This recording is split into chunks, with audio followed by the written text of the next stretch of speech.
Assalamualaikum everyone. I hope you guys are absolutely fine. I hope O levels वालों का and IGCSE वालों का सबका पेपर 2 और पेपर 4 बहुत अच्छा गया हो. If I am not wrong I guess IGCSE वालों का एक पेपर कैंसिल हुआ था, है ना? मेरे ख्याल से वो वॉर की वजह से ना, वॉर थ्रेड्स की वजह से कैंसिल हुआ था. अच्छा बाहर अब जो पेपर बचा है वो बचा है पेपर 1, ठीक है. और IGCSE वालों के लिए पेपर 2 है. ये पेपर दोनों का एक ही दिन को है, जो कि 4 जून को है. सही. अब ये वीडियो बनाने का मकसद ये है कि आपको ये बताया जाए कि आपके पास जो दिन रिमेनिंग है, जो कि 14 डेज़ है, बहुत ज़्यादा है. आप इस बचे हुए दिनों में किस तरह इफेक्टिवली अपनी प्रिपरेशन को इफेक्टिव बना सकते हो, ठीक है. अपनी प्रिपरेशन को एक हाई लेवल पे लेके जा सकते हो. अपना अच्छा से अच्छे मार्क्स जो है ना वो सिक्योर कर सकते हो. कैसे कर सकते हो? देखो, वैसे तो आपके पास काफ़ी दिन पड़े एंड मेजॉरिटी ऑफ यू बिल्कुल रिलैक्स होंगे, बिल्कुल चिल होंगे. उनको ये होगा कि आखिर में जाके हम लोग 5 पास पेपर्स करेंगे ना, आराम से हमारा पेपर हो जाएगा. ऐसे ही है ना. लेकिन देखो, होता है ना एक चीज़ कि हमारे 2 पेपर हो गए, इसकी क्या बातें भी हो जाएगा. लेकिन एक फैक्ट याद रखो कि ये पेपर जिसका A आ रहा है ना, उसको B बना सकते हैं, बनाने की काबिलियत रखता है. एंड जिसका B आ रहा है उसको A पे लेके जाने की काबिलियत रखता है. ओके. तो मेक श्योर करो, चाहे पेपर 1 है, चाहे पेपर 2 है, चाहे पेपर 4 है, जो भी पेपर है ना उसको इक्वली इंपॉर्टेंस दो. इन दिनों में इस वीडियो में आपको बताऊंगा कि आपने किस तरह प्रिपरेशन करनी है. सही है. हम इसमें डिस्कस क्या करने वाले हैं? हम इसमें डिस्कस करने वाले हैं, आपको टिप्स दूंगा कि किस तरह अपनी प्रिपरेशन को आप इफेक्टिव बना सकते हो. क्योंकि अगर आखिर में जाके अपनी प्रिपरेशन स्टार्ट करोगे तो बहुत चांसेस हैं कि आपके ऊपर एग्जाम प्रेशर आ जाएगा. आपको ये पता होगा भाई मेरे एग्जाम सर पे, मुझे पढ़ना है मार्केट अच्छा नहीं आएगा. लेकिन यही अगर पहले पढ़ोगे ना तो आखिर में जाके आपके ऊपर प्रेशर नहीं आएगा, आपका माइंड रिलैक्स होगा एंड उतना अच्छा पेपर आप कर पाओगे. ओके. तो हम लोग बात करने वाले हैं कि भाई आपने अपने एग्ज़ाम की प्रिपरेशन किस तरह करनी है. आपने टॉपिकल्स करने हैं, पास पेपर्स करने हैं, कितने करने हैं, नए करने हैं, पुराने करने हैं, रीसेंट करने हैं, कौन से करने हैं. फिर बात करेंगे जो सिली मिस्टेक्स आप करते हो, उन सिली मिस्टेक्स को किस तरह ख़त्म करना है. एंड जो तरीके बताऊंगा उन तरीकों का फ़ायदा क्या है उस पर बात करेंगे. और फिर मैं आपको थोड़ी सी टेंशन दूंगा इस वीडियो के अंदर. अब टेंशन क्यों दूंगा? क्योंकि जब इंसान को टेंशन होती तभी वो काम करता है. अगर आप चिल बैठे रहोगे ना, आपको कोई फिक्र नहीं होगी, तो आप ऑफकोर्स नहीं पढ़ोगे, अपनी छुट्टियाँ एंजॉय करोगे. लेकिन अगर आपको फिक्र होगी, आपको पता होगा मेरा पेपर है, तो ऑफकोर्स आप बैठ के पढ़ोगे. तो इन 3 चीज़ों के बारे में हम डिटेल में डिस्कस करेंगे वीडियो के अंदर. And I am pretty sure this video is going to be really helpful for you all. Okay. अगर थोड़ी सी भी लगती है तो मेक श्योर कमेंट में बताना मुझे. ओके. सो हम लोग अब बात करेंगे पॉइंट नंबर 1 पे कि आपने अपनी प्रिपरेशन किस तरह करनी है. पहली चीज़ कि हम पहले पास पेपर्स करें, हम टॉपिकल्स करें या फिर नोट से पढ़ें. ओके. देखो, सबसे पहली चीज़, ये स्टेप फॉलो करने से पहले जस्ट मेक श्योर कि आपका जो सिलेबस है ना, ठीक है, वो कंप्लीट हो. अगर सिलेबस कंप्लीट नहीं है, अगर आपके कॉन्सेप्ट्स वीक हैं, आपको किसी भी सेक्शन में, किसी भी टॉपिक में मसला है, तो पहले जाके उसके वीडियो देख लो, नोट से पढ़ लो, कंफर्म कर लो, अच्छी तरह कर लो. उसके बाद ठीक है आप आओगे इस स्टेप की तरफ. अच्छा, सबसे पहला सवाल आता है कि भाई हम ईयरलीज करें या टॉपिकल्स करें. ईयरलीज करने का और टॉपिकल्स करने का मकसद क्या होता है समझाता हूँ. टॉपिकल्स आप इसलिए करते हो ताकि एक स्पेसिफिक चैप्टर जिस पे आप फिलहाल काम कर रहे हो, जो आपने रिसेंटली ख़त्म किया है, उसके ऊपर एक अच्छी खासी ग्रिप होल्ड करने के लिए you do topicals. But for earlies क्यों करते हो? जब आप सारे पूरा सिलेबस कर लेते हो तो सारा सिलेबस का जो डाटा होता है अपने माइंड में स्टोर करवाने के लिए, उसको एक साथ यूज़ करने के लिए आप ईयरलीज करते हो. ओके. तो इफ़ यू आर फीलिंग कि आपका कोई चैप्टर नहीं हुआ, आप उस पर वीक हो, आपसे पास पेपर सॉल्व नहीं हो रहे, तो आप उसको पहले जाके वीडियो देख लोगे, उसको पक्का कर लोगे, उसके टॉपिकल्स कर लोगे एंड देन ईयरलीज पे आओगे. सही है. अब ये नहीं करना कि 14 के 14 दिन आप टॉपिकल्स ही करते रहोगे. 1-2 दिन लगाओ टॉपिकल्स पे, जो टॉपिक्स नहीं आते उनको पक्का कर लो एंड देन आओ ईयरलीज पे. सही है. तो मोस्टली आपने ईयरली सॉल्व करना है. आपने अपने माइंड को ट्रेन करना है, इस तरह ट्रेन करना है कि आपके पास जो सारा नॉलेज है ना पूरे सिलेबस का, वो आप एक साथ अपने माइंड में सेव करके रख सको, आप भूलो ना. ओके. पेपर तक, क्योंकि 14 डेज़ है. नेक्स्ट सवाल ये आता है कि कितने पास पेपर्स करें. अब कोई स्पेसिफिक साइज़ नहीं है, आप जितने कर सकते हो करो. But as a suggestion, just suggestion कि आप जो है ना रोज़ के 2 पास पेपर्स तो सॉल्व करो ही करो, 2 तो सॉल्व करो ही करो. ओके. तीसरा सवाल ये आता है कि भाई हम पास पेपर्स कौन से सॉल्व करें, रिसेंट ईयर्स के सॉल्व करें या फिर हम लोग ओल्ड ईयर्स के सॉल्व करें, कौन से सॉल्व करें. देखो, आप क्या करो, क्योंकि रिसेंटली मैंने देखा है कंप्यूटर में भी और दूसरे सब्जेक्ट में जो क्वेश्चन आ रहे हैं ना, ये बड़े पुराने क्वेश्चन उठा के दे रही है. एड मैथ में भी इन लोगों ने कुछ पुराने क्वेश्चन उठा के दिए थे. सो आई विल सजेस्ट कि, क्योंकि देखो कोरोना के टाइम के पेपर्स में ना दे आर कंपैरेटिवली हार्ड. आप मुश्किल क्वेश्चंस की प्रैक्टिस करो, जो आते हैं ना उन पे फ़िलहाल इतना फोकस मत करो.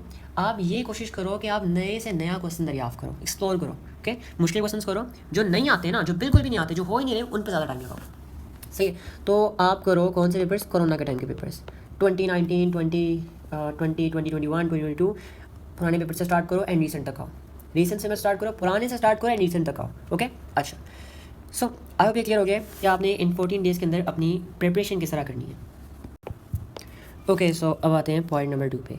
अच्छा, मैंने पहले बात की कि आपको डिफ़िकल्ट क्वेश्चन सॉल्व करने हैं। जब मैं कर रहा था ना अपने, जब मेरे पेपर से मैं क्वेश्चन जो पुराने ईयर्स के पेपर सॉल्व कर रहा था, तो बहुत कम लोगों ने डाले सोल्यूशन यूट्यूब पे ना इन पेपर्स की, और इन्होंने समझाया नहीं, सिर्फ एनोटेशंस की हुई हैं, और समझना बड़ा मुश्किल था उन्हें ना। तो डोंट वरी, इंशाल्लाह I will keep a lot of streams, ठीक है, solving difficult past papers of physics. मैं फिजिक्स के ना जो मुश्किल क्वेश्चन आए हुए हैं P1 के, वो इंशाल्लाह सॉल्व करूँगा, एक सीरीज चलाऊँगा, बहुत ज़्यादा सॉल्व करेंगे इंशाल्लाह, ठीक है। अगर पॉइंट नंबर 2 की बात की जाए तो इसमें आपको बताऊंगा कि भाई जो सिली मिस्टेक्स आप करते हो, आपने उन सिली मिस्टेक्स को किस तरह कम करना है। ओके, क्या तरीके हैं इन सिली मिस्टेक्स को कम करने के, सही है। और आपको ये भी बताऊंगा कि हर सिली मिस्टेक, ठीक है, उसका सोल्यूशन एंड उसके एग्जाम्पल। ओके, अब ध्यान से सुनो। अब पहली सिली मिस्टेक ये होती है कि हम लोग ना सवाल को देख के पढ़ते नहीं है, केयरफुली पढ़ते नहीं, तेज पढ़ते हैं। ओके, अब इसकी बेस्ट एग्जाम्पल है, एक ऐसा सवाल आता है, ये मैंने बहुत देखे हैं, select the option, sorry option आएगा, स्टेट नहीं, सेलेक्ट दी ऑप्शन, ठीक है, यहाँ पे आपके पास आएगा ऑप्शन। वो आपसे कहेगा भाई एक ऑप्शन सेलेक्ट करो जो करेक्ट है, ठीक है। अब यहाँ पे वो क्या करता है, छोटा सा डाल देता है, कभी कभी नोट डाल देता है, नोट। कभी कभी बात सुनो, मैंने भी बिल्कुल सिंपल दी है, इन लोगों ने कभी कभी कॉम्प्लेक्स इंग्लिश यूज़ करके ना ज़रा मुश्किल वर्ड्स की एंड बीच में इधर उधर नोट डाल दिया होता है, नोट। अब हमें लग रहा होता है कि हम जल्दी पढ़ते हैं, हम केयरफुली पढ़ते नहीं हैं, तो हम क्या करते हैं, कभी कभी नोट वाले को एंड नोट के बगैर वाले क्वेश्चन को मिक्सअप कर देते हैं, और बहुत चांसेस होते हैं कि भाई हम मिस्टेक कर जाते हैं, हम क्वेश्चन को गलत कर जाते हैं। ओके, अच्छा, ये पहली मिस्टेक थी। दूसरी मिस्टेक ये है, आपको सल्यूट कैसे करना है, ठीक है, कि आपने इसका सोल्यूशन ये है कि आपने हर क्वेश्चन को आराम आराम से पढ़ना है एंड केयरफुली पढ़ना है। नेक्स्ट पॉइंट की तरफ आते हैं कि भाई अंडरलाइन करना क्यों ज़रूरी है, अंडरलाइन करना क्यों ज़रूरी है कीवर्ड्स को, एंड एक रफ स्केच बनाना क्यों ज़रूरी है। अब एज्यूम करो ये तो एक नॉर्मल सवाल था ना, अब एज्यूम करो एक सवाल आया, ठीक है, जो कि कुछ इस तरह है, पहली लाइन, ठीक है, फिर आपके पास आई एक और लाइन, फिर एक और लाइन, फिर एक और लाइन। अगर आप ये सारा पढ़ते हो ना, यहाँ से लेके यहाँ तक, तभी आप क्वेश्चन सॉल्व कर पाओगे। आपने जल्दी जल्दी पढ़ा, आपने ऑप्शन सेलेक्ट देखिए, आपको समझ नहीं आया, आप फिर पढ़ोगे दोबारा जाके एंड आपका टाइम ज़ाया होगा। तो भाई इस टाइम को सेव करने के लिए, ठीक है, और बड़े क्वेश्चंस को इफेक्टिवली अटैम्प्ट करने के लिए, क्योंकि बड़े क्वेश्चंस में जो ज़्यादा लिखा होता है उसमें इन्फॉर्मेशन बड़ी दी होती है, एंड भाई बहुत चांसेस होते हैं कि हम इतनी उतनी गलती से ना अपने मार्क कटवा लें। तो मेक श्योर करो जो बड़ा क्वेश्चन आए ना, जिसमें आपको एक सिनेरियो बता रहे हो वो, तो मेक श्योर करो एक रफ स्केच बना लिया करो। क्या क्या करो, अपने साथ ना एक रफ स्केच बना लिया करो, ठीक है। एंड जो कीवर्ड्स होते हैं, जैसे वेट इतना था, हाइट इतनी थी, डेप्थ इतनी थी, उनको अंडरलाइन कर लिया करो। एग्जाम्पल मैंने लिखे यहाँ पे, weight is equals to 350 newtons. अब ये लाइन इंपॉर्टेंट थी, मैंने इसको अंडरलाइन कर लिया पेंसिल से, ठीक है। इससे आपको बार बार एज्यूम करो, आपको फिर इन्फॉर्मेशन चाहिए, आप दोबारा नहीं देखोगे क्वेश्चन पे, आप क्वेश्चन को पूरा नहीं पढ़ोगे, आपकी झलक जाएगी, आपको पता चल जाएगा यहाँ लिखी इन्फॉर्मेशन। बढ़िया, बाकी मैं सच बोल रहा हूँ, ये सबके साथ होता है। अब मैं ऐसा क्यों इतना कॉन्फिडेंस के कह रहा हूँ कि मैं खुद कर चुका हूँ ये। ओके, अच्छा, बढ़ते हैं थर्ड की तरफ, ठीक है। यहाँ पे भाई आपने भाई कहा, यहाँ पे ये कहा हुआ है कि आपने ओवर कॉन्फिडेंट क्यों नहीं होना। मैंने क्या था लास्ट, भाई मैं बड़ा ओवर कॉन्फिडेंट था, मैंने इतने पास पेपर सोल्व किए, इतने पास पेपर सोल्व किए जिसकी कोई हद नहीं थी, मैंने बहुत सोल्व किए थे। मैं पेपर देने गया, मैंने पेपर दिया, और मैंने जैसे ही पेपर किया, मैंने एक बार रीचेक किया और मैं बाहर आ गया। तकरीबन 25 मिनट लगे मुझे पेपर करने में पूरा, और मुझे बाहर आके पता चला कि भाई मैं कुछ क्वेश्चन गलत कर आया जो बहुत आसान थे, उनमें कुछ भी नहीं था। सिर्फ अगर मैं रीचेक करता एक दो बार मुझे वो गलती मिल जाती, ठीक है। मैं 100% श्योर था कि अगर मैं एक दो बार और रीचेक करता तो मुझे अपनी गलती मिल जानी थी। तो मेक श्योर करो, ज़्यादा स्मार्ट ना बना करो कि भाई मैं बहुत पढ़ाकू बच्चा हूँ, मैंने लिख दिया, ये बिल्कुल सही है, ऐसे नहीं करना है। बैठे रहो, जब तक टाइम खत्म नहीं होता रीचेक कर ही जाओ, कहीं ना कहीं गलती निकल जाएगी। एक एक मार्क तक कीमती है, कहते हैं ना कतरा कतरा मिलकर दरिया बनाता है, एक एक मार्क मिलकर आपका हिस्सा बनाएगा। ओके, तो इन 3 चीज़ों पे लाजमी फोकस करना है। ये P1 में यकीन मानो, ठीक है, यकीन मानो काफ़ी ज़्यादा परसेंटेज से आपके मार्क्स इंक्रीज़ कर देगा अगर आप इन चीज़ों पे फोकस करते हो, क्योंकि ये सबसे कॉमनली की जाने वाली मिस्टेक्स हैं। I hope. अच्छा, पॉइंट नंबर 3 कुछ ज़्यादा बड़ा नहीं था या कुछ ज़्यादा इंपॉर्टेंट नहीं था, तो मैं इसी इधर ही बात कर लेता हूँ। ये बेसिकली आपको सिर्फ थोड़ी सी टेंशन देने के लिए था, आपको ये बताने के लिए था कि भाई अगर आप सोच के बैठे हो मेरा इस वक्त A आ रहा है, तो ये सोच लो कि वो B बन सकता है इस पेपर के बाद। एंड अगर आपका B आ रहा है ना, अगर आप थोड़ी सी मेहनत और कर लो, बजाय सोचने कि मेरा तो ग्रेड गया, मैं तो रीटेक ही दूंगा, इस पेपर के अंदर आपका ग्रेड बच सकता है, B से A बन सकता है। अगर आप यही थोड़ा सा टाइम मतलब थोड़ा ज़ाया करने के बजाय आप ये सोचो कि भाई अगर यही टाइम में पढ़ लूँ, अपने टाइम सेक्रीफाइस करोगे, मुझे पता है अपना जो सुकून है सेक्रीफाइस करोगे, लेकिन यही सुकून आपको बाद में खुश करेगा। ओके, तो मेक श्योर करो, बात याद रखना एंड पढ़ने बैठ जाओ।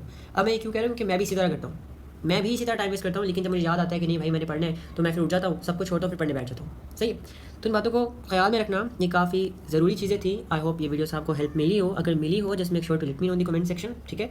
बाकी see you in the next video. इंशाल्लाह मैं बहुत सारी स्ट्रीम्स करूँगा, मेरे पेपर बस खत्म होने वाले हैं, एक पेपर रह गया, तो प्रोबेबली आपके पेपर से पहले मैं बहुत सारी स्ट्रीम्स करूँगा। Okay, so see you in the stream, अल्लाह हाफिज़।